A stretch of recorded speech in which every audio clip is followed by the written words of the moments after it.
Hello and welcome. I'm Martin from MCS Tutoring. Today I'm excited to show you how EMBASIC can simplify solving your electricity and magnetism problems on your TI-84 calculator. So first you need to know it has to be a TI-84 plus CE or TI-84 plus CE Python calculator. So without further ado, let's get started.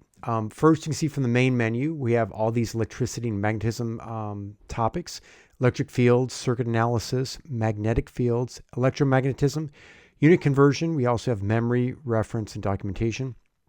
And if this isn't enough for you, we have a bundle where you can save some money and bundle the Physics Basic Electricity and Magnetism program with the EM Advanced, which has more in-depth topics on electricity and magnetism.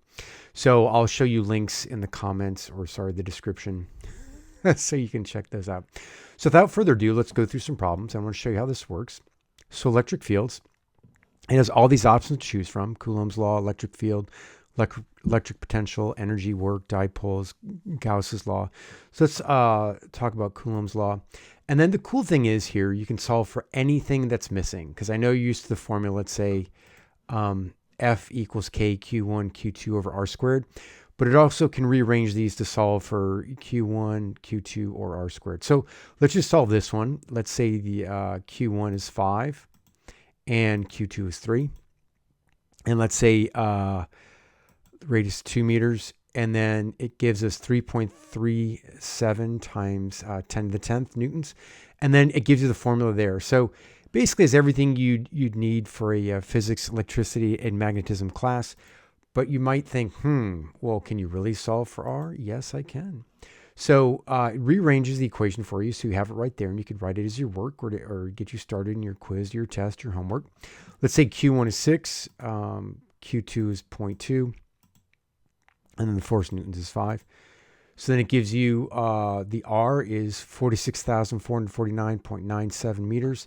It's pretty handy-dandy, but let's go through some other examples. And it has a help menu, just so you know. I'll just walk you through. It's talking like basic stuff, just in case you forget, and gives you the basic equations we're going to be using and the K value, the constant there, Newton meters squared per Coulomb squared. Okay, and then let's go back to the main menu and let's do a circuit analysis and let's do Ohm's law.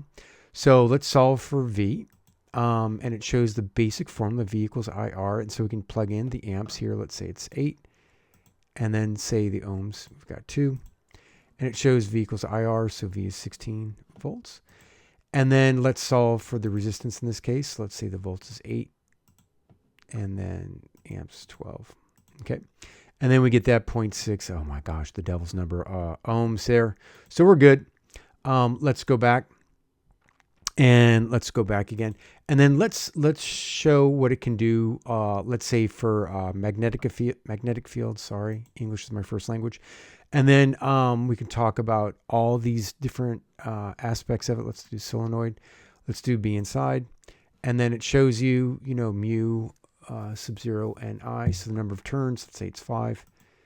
And then I is 9. And then it shows you everything you need to know: 5.65 times 10 to the negative 5th T. Okay. So let's go back. And let me go back. Let me do one more example here. Let's do electromagnetism. Electromagnetism, let's talk about motional EMF. And then we can do this one. Let's do the power. Why not? Okay. And then we'll go 9 for the B value. And then L can be 8. V can be 8. Yeah, why not? And then resistance 2. And it shows us everything we need. We got 165,888 watts. So there you go. In a nutshell, you can see what it can do. And then let me show you one last thing here. And this unit conversion is pretty cool. You can do SI prefixes, prefix help, length, area, volume, all these different things. So let's do SI prefixes. You're going to be dealing with this forever. Let's say we had gigawatt, and we're going to convert it to just regular watt. So we're going to start with the giga, and then let's say the target is the unit, and let's say we had 8 gigawatts. Okay, I don't even know what number this is. It's 8 followed by a bunch of zeros. Probably want to put that in scientific notation, but you get the gist of what's going on here. So it is pretty fancy. So you see the basics of what it can do. It is pretty amazing. So you can check it out at mcstutoring.com. That's M's in Mary, C's in Charlie, S's in Sam, mcstutoring.com. Again, we'll put a link in the description and the comments. And then if you want to check out the EM Advanced, we're going to have videos coming out about that forthcoming. And then also, if you have comments about what you'd like to see changed, let me know. I do invite comments because that's how I make improvements on the programs. So be sure to subscribe if you want to see more videos like this. And if you have questions, comment or contact me at mcstutoring.com. Okay, take care and good luck with your physics.